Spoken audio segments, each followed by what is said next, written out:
Kanye called himself, what is he, Yeezy? You think he Jesus? That's right. Didn't he do some kind of Jesus song? Yeah, that's right. He did a Jesus song. Jesus. Right. He think he Jesus. So I guess there is some kind of connection between religion and hip hop. Well, Rice University is attempting to answer that question in their course, Religion and Hip Hop. The class explores the intersection between rap and religion. There's a connection between rap and religion? All right, then. Well, let's figure out what's going on. Joining me from my hometown of Houston on Skype, hip-hop artist Bun B and religious studies professor Dr. Anthony Pinn. Gents, how you doing?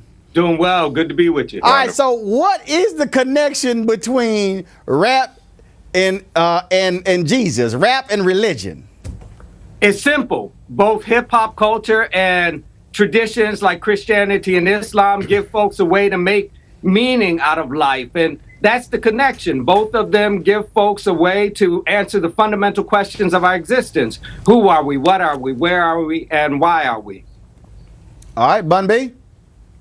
Well, I mean, I agree with Doc. You know, when you look at the way we define religion in this course as dealing with, the search for complex subjectivity, I believe that hip hop culture helps people in that search as well.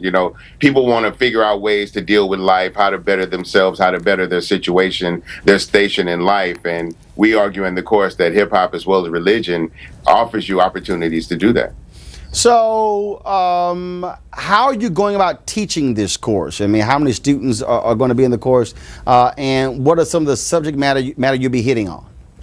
Well, we teach it on the Rice campus, but this version is online, so it's open to anyone with an internet connection. At this point, we have over 100 countries represented. We break it down into 6 sessions. The first defines terms, what is religion, what is hip-hop culture, and then we move into the links between the two, and then we look at hip-hop in relationship to Islam, hip-hop in relationship to Christianity, hip-hop's critique of religion, and then finally we explore hip-hop as a religious tradition.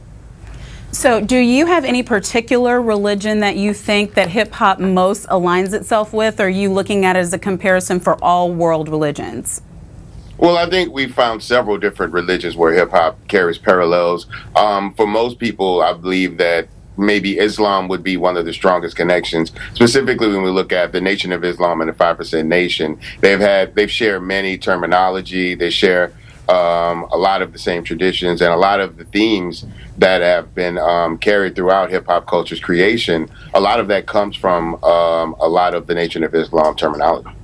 Yeah, it's interesting that you've drawn this connection in your in this course.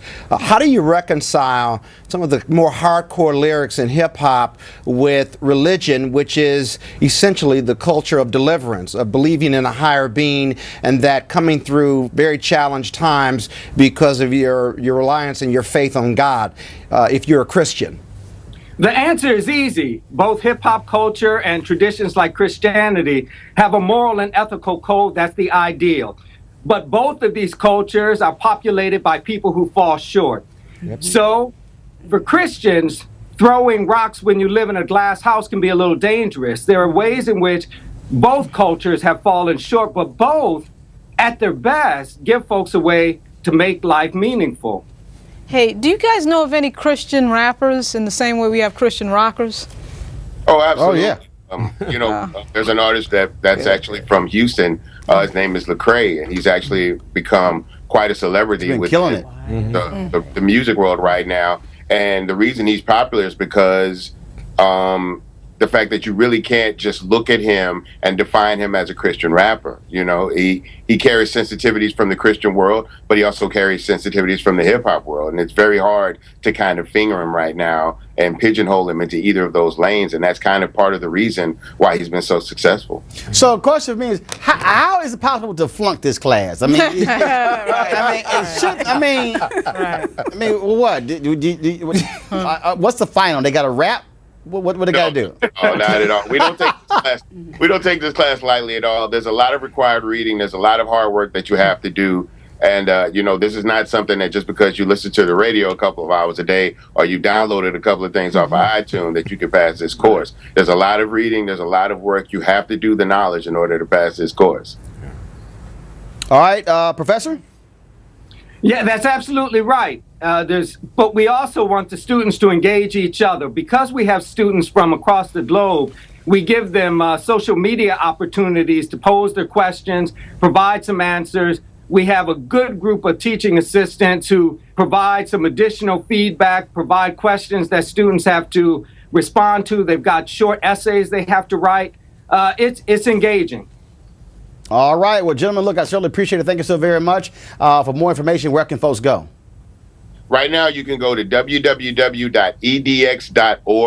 The class is Reli 157X, or just look up religion and hip hop culture. All you need is an internet connection, a few clicks, and you're signed on. The class goes live on March 24th. And it's free. Yeah, that's right. All right, then. Shelly, do me a favor. Pull up my iPad, please. Just for folks who don't know, I remember seeing this story a number of years ago. In San Francisco, there is a church called St. John Coltrane African Orthodox Church. And so for a lot of folks who might think, okay, this class makes no sense, literally, this church has been going on for quite some time. So, gentlemen, I certainly appreciate it. Thanks a lot. Thank you. All right, folks, coming up next, after Peter Pyros from the Haves and the Have-Nots talks about